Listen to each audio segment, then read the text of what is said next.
gögörçinin ayağından yapıştı, görse Kabe'nin düğününe dödüptir. Yani qowy yoldaş taptı, Hudaýyň dosty boldy. Däs terpaye kabuter zedud nagah resi.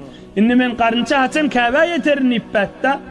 Kuşun ayağından yapıştı, o kepter de uçup gitti hamana Kabe'ye gaşin. Kepter barip kolunu görse garynça Kabe'nin düğününe dö. Men haçan o adam bolar. Ayyo men Hudaýyň dosty boldy. Men bad günahkar adam, men bir bidere adam.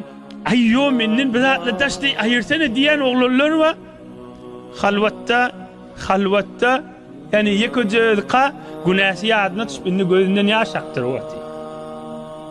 İnni Allah'ını zikredip, ışk edip, mehabbet edip, kâde gelip sonraya min şuullim namazımdan lezzet alamak, min nâme deyin kam, nâme sem kam, yabra ettim mi kam deyip soravatı. Kim şunu oğlan? O da ayyo men mescide varıp bilmer neyt, ayyo men namaz okuyup bilmer neyt, niyen cavan oğlanna? İnne Allah'ın dostu oldu.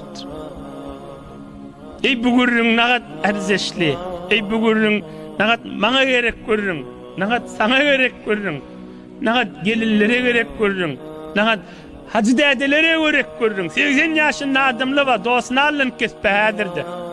Aktığağla oti, kakama doğa etti. Gelin ağla oti, kaynatamın uğrunun çemesinden mark bilemezak, namaz okutup bilemezak deyip. Yoldaşını alın ya deyip, kaynatam deyip. Bihimmemize gerek görürüm. Allah Teala'nın kelamı da, Eyyemizin kelamı, Rabbul Alemin'in kelamı, Rabbul İzzet'in kelamı. Subhane Rabbike Rabbil İzzeti amma yasifun, Allah Zülcelal'in kelamı.